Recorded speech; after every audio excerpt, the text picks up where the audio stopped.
16 दिसंबर 1971 लगभग 90,000 पाकिस्तानी सोल्जर ने इंडिया के सामने सरेंडर कर दिया। इस सरेंडर के साथ ही इंडिया पाकिस्तान वॉर खत्म हो गई। पाकिस्तान दो हिस्सों में टूट गया और एक नया देश बना जिसका नाम बांग्लादेश था। लेकिन ये जंग शुरू कैसे हुई? इंडिया ने ऐसी कौन सी मिलिट्री स्ट्रेटेजी यूज की जिनके जरिए ये जंग जीत ली? चलिए जानते हैं कि 1971 की पूरी कहानी क्या थी।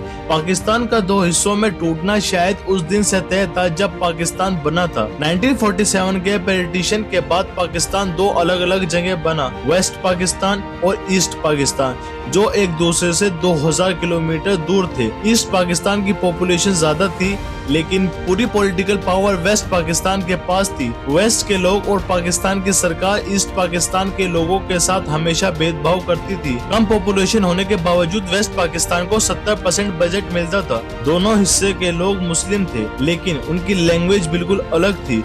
जहां वेस्ट पाकिस्तान में लोग उर्दू और पंजाबी बोलते थे, वहीं ईस्ट पाकिस्तान में लोग बंगाली बोलते थे। लेकिन 1948 में पाकिस्तान गवर्नमेंट ने बंगाली लोगों पर जबरदस्ती उर्दू थोपने की कोशिश की।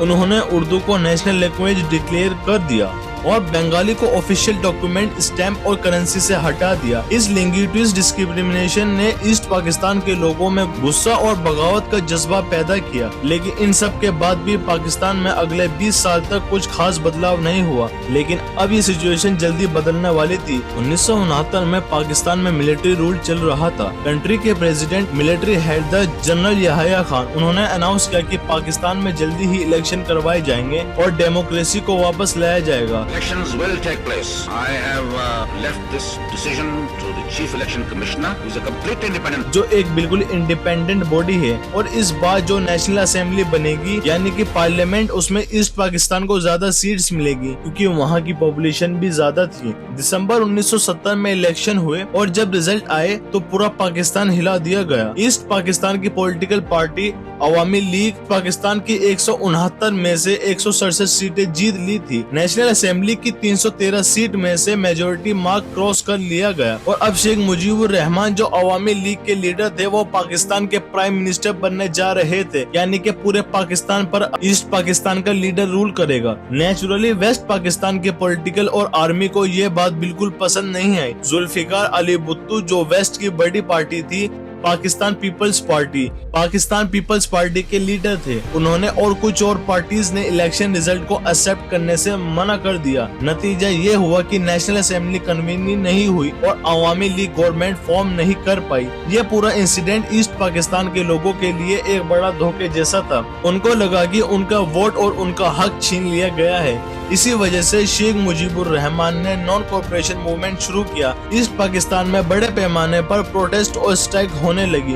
लोगों और आर्मी के बीच क्लैशेस होने लगे और धीरे धीरे एक स्ट्रॉन्ग बंगाली नेशनलिस्ट मूवमेंट उभर सामने आई। इस मूवमेंट का एक ही डिमांड था, एक अलग देश बांग्लादेश। प्रेसिडेंट याहिया खान को लगने लगा कि उनका ईस्ट पाकिस्तान पे से कंट्रोल छूट रहा है। इसीलिए मार्च 1971 में उन्होंने एक स्पेशल मिलिट्री ऑपरेशन लॉन्च किया इस मूवमेंट को दबाने के लिए। एक ऐसी ऑपरेशन जिसमें हर हद पार की गई थी। इसका नाम था ऑपरेशन सर्च लाइट। यह ऑपरेशन ऑफिशियली 21 मार्च 1971 की रात को शुरू हुआ। अगले दिन शेख मुजीबुर रहमान को अरेस्ट कर लिया गया और उन्हें वेस्ट पाकिस्तान भेज दिया गया। लेकिन अरेस्ट होने से पहले ही उन्होंने एक ब्रॉडकास्ट मैसेज के जरिए बांग्लादेश की आजादी डिक्लेयर कर दी थी। This may be my last message. From today, Bangladesh is independent.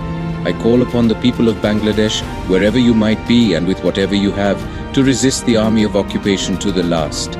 Your fight must go on until the last soldier of the Pakistan occupation army is expelled from the soil of Bangladesh.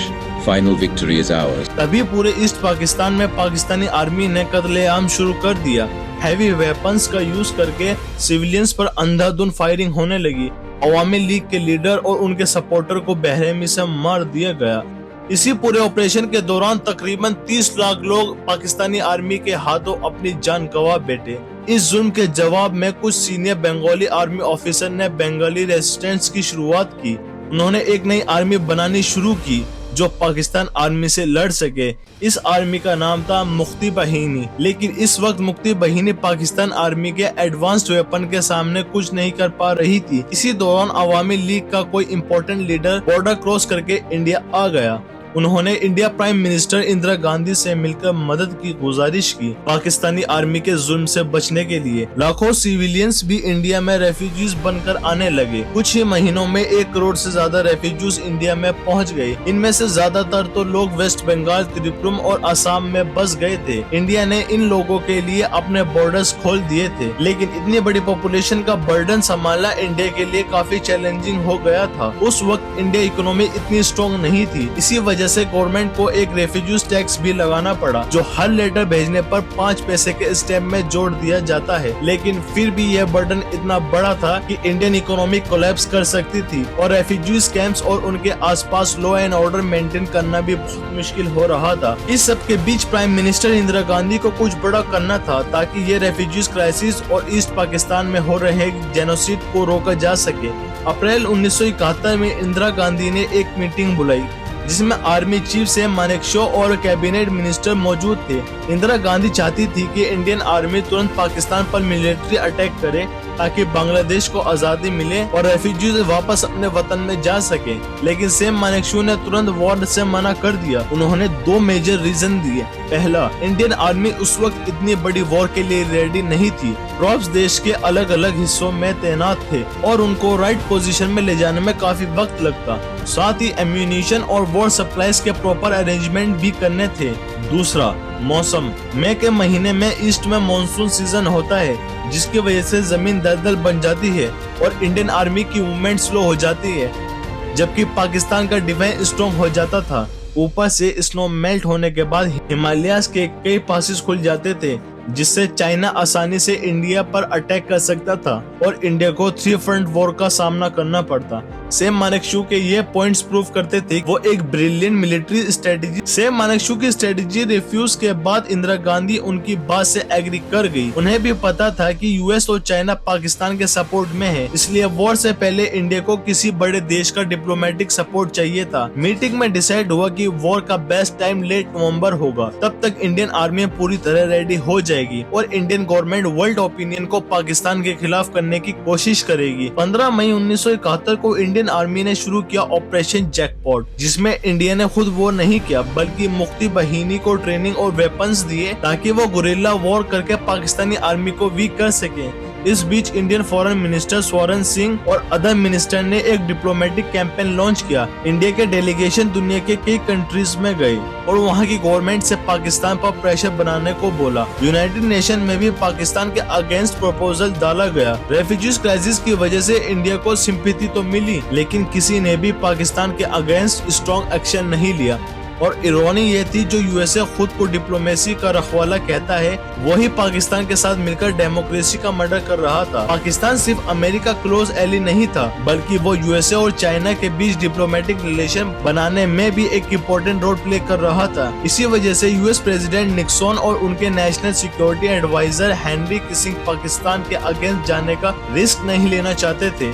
In fact वो पाकिस्तान को military और financial aid तक दे रहे थे। लेकिन इसी बीच अगस्त 1971 में India को एक बड़ी डिप्लोमेटिक विक्ट्री मिलती है। इंडिया और सोवियत यूनियन साइन करते हैं Indo Soviet treaty of peace, friendship and cooperation. इसका मतलब ये था कि अगर इंडिया और सोवियत यूनियन पर किसी ने हमला किया तो दोनों देश मिलकर उस एनिमी के अगेंस्ट लड़ेंगे।